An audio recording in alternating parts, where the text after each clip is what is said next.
हिमाचल प्रदेश के किन्नौर जिले में लगे कैसे मनाया जा रहा है हिंदुस्तान के 75वें स्वतंत्रता दिवस में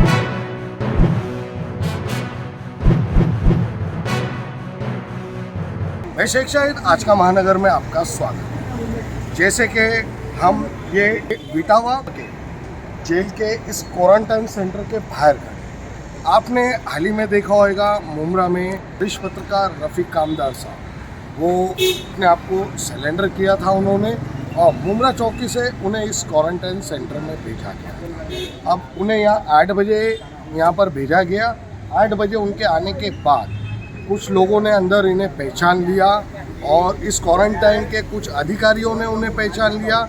ये वरिष्ठ पत्रकार रफीक कामदार साहब हैं। तो इन लोगों ने दूसरे दिन सुबह 12 बजे उन्हें जेल में भेजा गया। जेल भेजने की इस क्वारंटाइन से वजह इस तरीके की है, जैसे कि पूरे क्वारंटाइन के अंदर जो अंदर रिश्वत चलती है, जो गड़बड़ झाला चलता है, और वो चीज़ बाहर उजागर नहीं हो जाए, इसको लेके उन लोगों ने रफीक कामदार साहब को यहाँ से तुरंत रिफ़र कर दिया जेल की तरफ। तो उन्हें जेल भेजने के बाद में यहाँ पर रफीक कामदार साहब ने आज सारे पत्रकारों को जमा किया और यहाँ पर जितना बड़ा गड़बड़ झाला चल रहा है उसको लेके जो उन्होंने आवाज़ उठाई है, उनकी आवाज़ हम आप लोगों तक पहुँचा रहे हैं। और यहाँ पर क्वारंटाइन के नाम पे जो खेल चल रहा है, जैसे रफीक कामदार साहब यहाँ आए तो उन्हें कम से कम 7 दिन यहाँ पर रखना चाहिए था, मगर एक वरिष्ठ पत्रकार यहाँ पर आए, वो मालूम पड़ते ही उन्होंने इन्हें तुरंत रिफ़र कर दिया 12 बजे यहाँ से दूसरे दिन। तो अब हम ये बिटावा क्वारंटाइन सेंटर की जो हमने अभी पूरी कहानी बताई, इसमें हमने वरिष्ठ पत्रकार रफीक कामदार साहब से क्या बातचीत की वो हम आपको सुनाएं। देखिए, ऐसा है कि मैं 26 तारीख को रात 8:30 बजे पुलिस ने मुझे यहाँ क्वारंटाइन सेंटर में ला करके छोड़ा। क्वारंटाइन के नियमों के तहत कम से कम 7 दिन जो है मुझे यहाँ रखना चाहिए था, क्वारंटाइन के जो नियम है।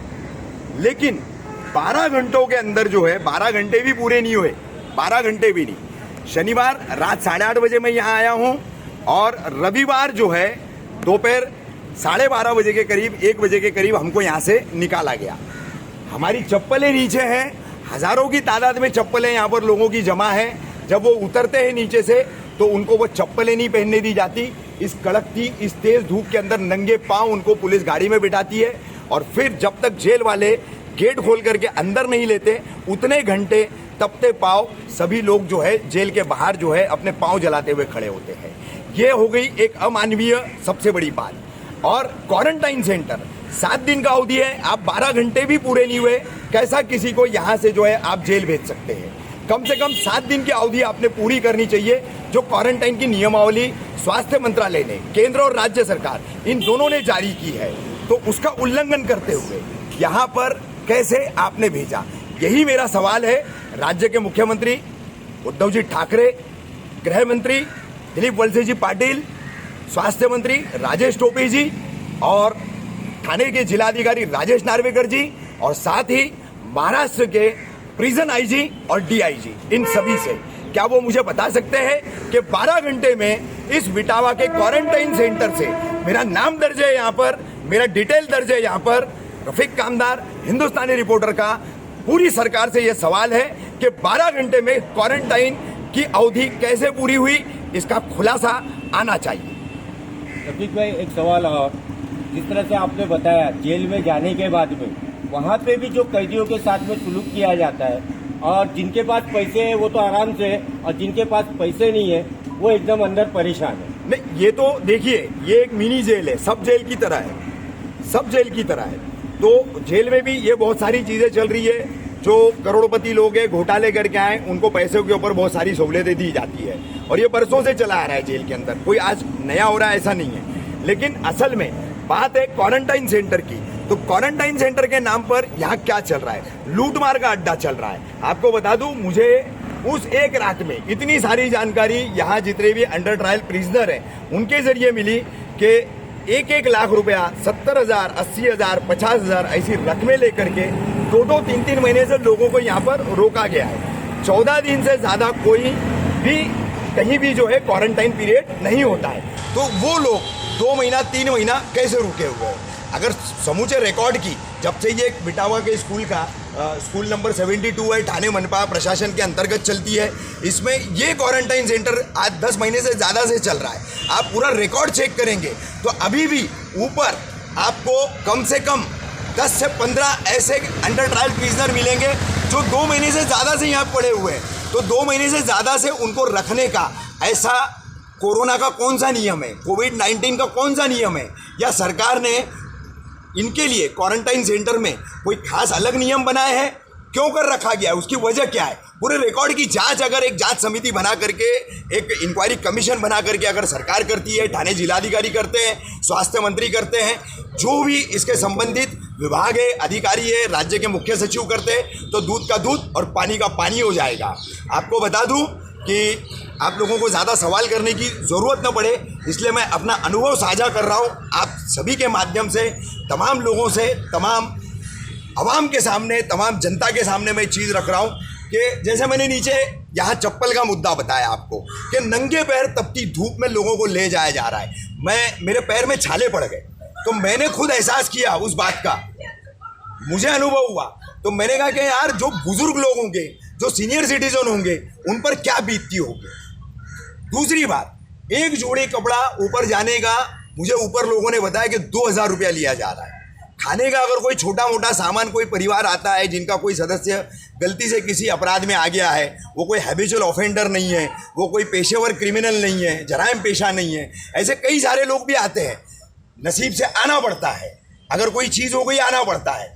लेकिन अगर बिस्किट है, फरसान है, चिवड़ा है, वेफर है, ऐसी खाने पीने की स्नैक्स टाइप की जो चीज़ें दी जाती है, वो एक थैली सामान ऊपर देने का लोगों ने मुझे बताया कि 10,000 रुपये लिए जा रहे हैं। और उस थैली में का पौना थैली सामान जो इन जेल वालों के लिए अंदर रुकने वाले लोगों की पैसों की जो सेटिंग करते हैं, जवाबदार है उधर, एक कोई सत्तार करके है, एक कोई पांडे करके है, एक कामले करके है, ये ऐसे मेन 5-6 लोग हैं। तो ये सब ऊपर वही सेटिंग करके ये जेल के जितने अधिकारी है, डे नाइट वाले और कर्मचारी है, जैसे एक सूबेदार है गमरे, एक मोरे करके कांस्टेबल है जेल का, एक 2 और अन्य कांस्टेबल है जो अलग अलग शिप में डे नाइट में रहते हैं। तो इन सब का वो सेटिंग करके देते हैं।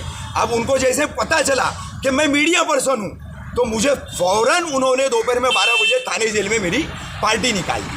क्या वजह है मेरी पार्टी निकालने की? क्वारंटाइन सेंटर का मेरे 7 दिन का अवधि पूरा नहीं हुआ और 7 दिन से पहले आप मुझे यहाँ से भेज दे रहे, किस वजह से भेज रहे, क्या वजह है उसकी? यही मेरा सबसे बड़ा सवाल है सर। ये तो जो भ्रष्टाचार चल रहा है, ये जो लूटमार चल रही है, उसके ऊपर रोकथाम कौन लगाएगा?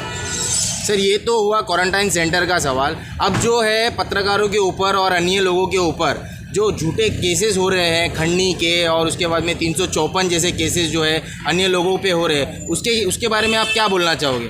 देखिए कैसा है, सबसे पहले तो मैं महाराष्ट्र सरकार और खास करके हमारे जो मुख्यमंत्री हैं, अगर कोई खिलाफ में आवाज़ उठाता है, जैसे कि अगर समझ जाओ कि सच्चाई सामने लाने की कोशिश करता है, तो उसके ऊपर झूठा केस लगा दिया जाता है कि ये हमसे हफ्ता वसूली कर रहा है। जैसे आपके ऊपर कुछ ऐसे केसेस लगाए गए, हाँ। वैसे और भी रिपोर्टर्स हैं जो मुंबई के अंदर अवेलेबल है, जिनके ऊपर ऐसे झूठे केस लगाए गए हैं। देखिए सलमान, एक बात मैं आपको साफ तौर पर यहाँ बता दूँ, जब आप व्यवस्था और व्यवस्था में फैले इस भ्रष्टाचार के खिलाफ आवाज़ उठाते हो, लड़ते हो, तो आपको ऐसी चीज़ों का सामना करना पड़ेगा, उससे डरना नहीं है। मैं इसीलिए कह रहा था कि महाराष्ट्र के मुख्यमंत्री उद्धव जी ठाकरे, गृह मंत्री दिलीप वलसे पाटिल जी, इनसे मेरा निवेदन है कि महाराष्ट्र सरकार ने जो पत्रकार सुरक्षा कानून बनाया है, बड़ा कमज़ोर और लचर कानून है, उसमें सजा का जो प्रावधान है, जो प्रोविज़न ऑफ कन्विक्शन है, वो बहुत लेस रखा है, जिसके चलते वो एक्ट भी अगर पत्रकारों के मामले में उनकी सुरक्षा पर अगर उन पे हमला होता है, उन पे कुछ भी किसी भी तरीके का शारीरिक जो है उनको नुकसान पहुंचाया जाता है, तो अव्वल तो पुलिस जल्दी मामला दर्ज नहीं करती है, और मामला बड़ी मुश्किल से दर्ज भी होता है तो धाराएं इतनी हल्की होती है कि उस तरीके का काम करने वाले उस व्यक्ति को जो है, अपराधी को जो है, उसका कोई फर्क नहीं पड़ता है।